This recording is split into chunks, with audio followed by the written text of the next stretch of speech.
Been on from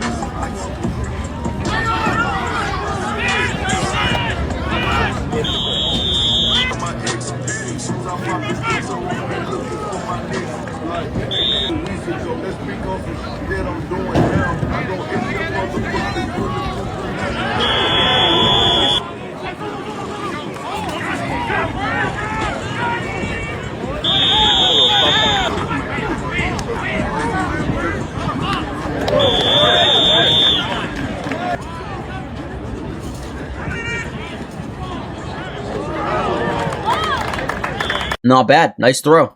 Maybe not the best angle here, but take a look at this one. Deshaun Watson, the first team offense. KC Concepcion back. We're going to get a play fake, drop back, step up in the pocket, and a missile to KC Concepcion, who picks up a massive play and maybe, just maybe, gets a touchdown this one. Really good blocking here from the offensive line for the most part. Jared Verse looks like he's clamped up. There's a help to the inside. No one's really in the backfield. Pocket does great. Layers it over the second level.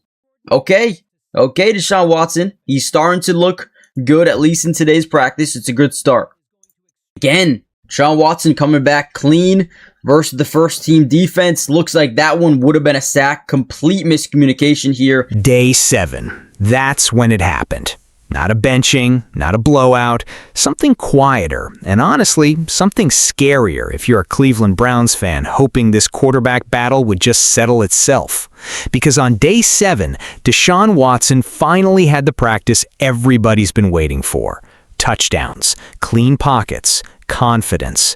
And Shedeur Sanders, he threw his first interception of the entire camp. On paper, that sounds like the story writes itself. Watson wins. Case closed, right? Wrong. Dead wrong. Because what actually happened on that practice field tells a completely different story than the headline suggests.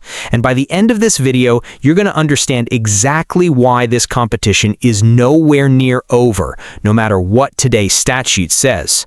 Let's break it down. Yet today, that probably will change, but here's a Deshaun Watson rep finds Denzel Boston over the middle of the field for a touchdown. I didn't even really see what happened there. Let's go back. So we get pre-snap motion. You got Fannin. And then Denzel Boston on a late in route. Catches, stays on his feet.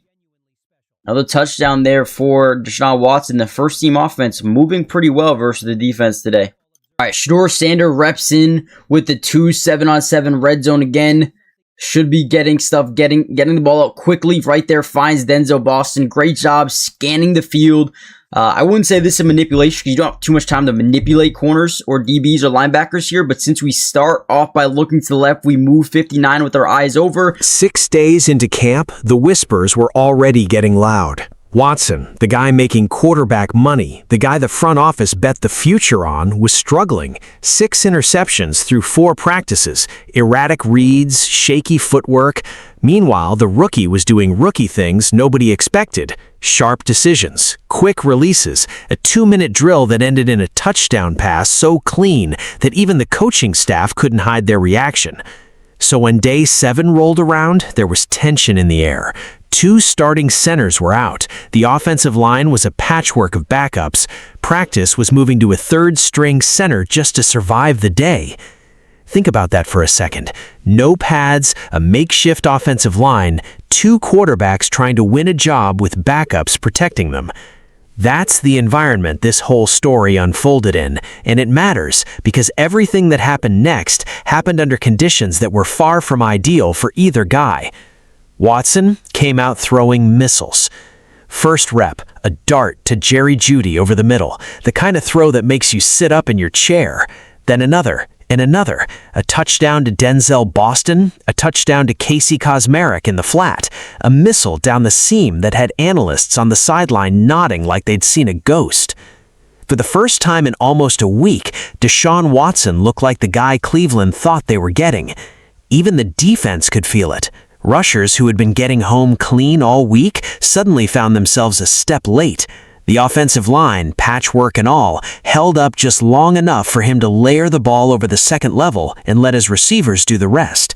And to be fair to Watson, some of that damage was real. A missile down the seam, a step up in the pocket strike that showed the pocket presence Cleveland paid for. On a day where nothing else was going right for this offensive line, Watson made it look almost easy. But here's where things get interesting, because while everyone was watching Watson's highlight reel build in real time, they weren't paying attention to what was happening on the other side of the field. Shedeur Sanders wasn't running with the ones today. He was working almost exclusively with the second unit, backups blocking for him, backups running his routes, and he still found a way to put points on the board 3 times. A slant to Boston, set up by a perfect eye manipulation on the linebacker, the kind of veteran anticipation you don't expect from a rookie. A scramble drill touchdown to Quinshon Judkins after going through 3 full progressions and finding nothing, and a red zone strike to Tylan Wallace that had one insider calling it the most NFL-ready throw Sanders had made all camp. 3 touchdowns with the second team against a defense that knew exactly what was coming. That's not a stat line that says collapse. That's a stat line that says survive the storm. And it wasn't just the touchdowns. Watch the details. On that slant to Boston, Sanders looked left first, moved the linebacker with his eyes, then came back to the backside window that just opened up. That's not luck. That's the kind of veteran anticipation coaches spend years trying to teach. On the scramble drill, he went through his first read, his second read, his third read, nothing there, and instead of forcing a throw into a crowd, he tucked the ball and turned a busted play into a 30-yard gain. No hesitation, just instinct. That's the difference between a rookie who panics when the play breaks down and a rookie who's already playing like he's been doing this for years. Another play here for Shedeur Sanders, a little bit of pre-snap motion. Quick rollout to the right. We try to find someone. Ball gets deflected and intercepted there. Grant Delpit in the first team defense make a play. Got that pre-snap motion. They passed off. So what do they try to find here? A little stop route over the middle. I'm not sure what he was looking for there, but does turn into interceptions. Watch it one more time in full. Doesn't have a good angle at it, but Grant Delpit makes a play. Good interception there by the defense. And another one, the Denzel Boston, who continues to look really good. This one on a corner, back of the end zone. Can't really see it. There was a flag that comes out late as well, probably DPI.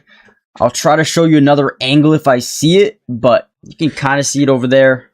Great ball by Deshaun and a great catch by Deshaun, or a great catch by... Yes, Sanders threw a pick, first one of camp. Rolled right, tried to find a check down, got the ball tipped, and Grant Delpit made the veteran defensive play. And immediately the noise started. See, he's human after all. Regression, just like they said. But slow down for a second, because context matters here, and context is exactly what gets lost in a hot take. That interception came on a busted rhythm read against the starting defense on a rollout with almost no time to process. It wasn't a decision-making disaster. It was a rep, one rep out of dozens in a padless practice where receivers weren't even allowed to be tackled to the ground. Compare that to 6 interceptions in 4 days for Watson earlier in camp, including multiple against backups. Suddenly, one pick doesn't look like a crisis. It looks like the cost of doing business at the highest level of football. Here's what's fascinating about how this camp has been covered. When Watson threw pick after pick through the first 4 days, it was framed as rust, adjustment, a veteran getting his legs back under him. When Sanders throws 1 interception, 1 on day 7, some outlets are already asking if the hype is fading. Same building, same grass, 2 very different standards. And that's not conspiracy talk. That's just what happens when a rookie takes a job battle this seriously and the league isn't sure what to do with it yet. Let's zoom out to the full camp picture, not just one practice. Through 7 days, Watson has strung together one genuinely strong session, day 7, after a rocky start that included 6 picks in his first 4 outings. Sanders, over that same stretch, has been the more consistent presence. Multiple practices leading the offense with the ones, a 2-minute drill touchdown that made the coaching staff change their entire end-of-practice script just to end on that high note. And now, even on a day where Watson got the flashy stat line, Sanders still produced 3 touchdowns, working almost exclusively with backups. Consistency versus a single big day. That's the real comparison here, and it's not as lopsided as Day 7's headlines want you to believe. He's going to drop back, fires a missile, a dart, and Denzel Boston gets it, man. 3 touchdowns in 7-on-7s. The man has been everywhere for both sides. Whether Shedeur or Deshaun, he has been a huge player for both sides, or both offenses. All right, according to Daniel here, the Browns finished extensive 7-on-7 red zone goal line session as they're out of pads today. Deshaun Watson getting a lot of run and threw multiple touchdowns, which we saw. Luke Floria, Denzel Boston had some of the more impressive grabs. Again, we saw it. Floria leaping and had a catch from Dylan Gabriel in the back of the end zone and tapping his toes in bounds. I guess he did get in bounds. Boston caught a pass from Watson in the corner of the end zone with the cornerback draped all over him. Teammates notice these things before the cameras do. Denzel Boston caught touchdowns from both quarterbacks on day 7. And by every account, he's quickly becoming the guy both signal callers trust in the biggest moments. When your top offseason standout is making highlight catches off throws from both quarterbacks, it tells you this competition still has 2 legitimate options. That's not what it looks like when one guy has clearly separated from the other. That's what it looks like when a coaching staff is genuinely torn and probably loving every second of having this problem. And Boston wasn't the only one. Receiver Mike Floria has been quietly building a highlight tape of his own all camp, including a toe-tapping grab in the back of the end zone that had the entire practice field buzzing. Tylan Wallace has looked like a near lock to make this roster. Even with the depth chart in flux at nearly every position along the offensive line, the skill players on this offense are thriving, no matter which quarterback is throwing them the ball. That tells you something too. When the weapons are producing regardless of who's under center, the conversation stops being about who's carrying the offense and starts being about who's making the fewest mistakes when the lights get brighter. So did Deshaun Watson turn up the heat on day 7? Absolutely. Nobody's denying he looked like a different quarterback out there. But did it change everything? Not even close, because Shedeur Sanders answered adversity, a shaky reduced role, a first interception, backups blocking for him, the same way he's answered every challenge since he got to Cleveland. He didn't blink. He found the end zone 3 times and kept his composure through every single rep. That's not the profile of a rookie who's cracking under pressure. That's the profile of a competitor who refuses to let one good day from someone else define his entire camp. Whether you're all in on Shedeur Sanders or you think Deshaun Watson deserves this job because of everything he's been through to get back on the field, one thing is undeniable. This quarterback competition is not close to over. Every time the narrative tries to write Shedeur Sanders off, he finds a way to make people look twice. And that, more than any stat sheet from any single practice, might be the most dangerous thing about him. The Browns have a decision coming, and after day 7, it just got a whole lot harder to make. If you want the next update the second it drops, make sure you hit that like button and subscribe, because this quarterback battle is only getting started.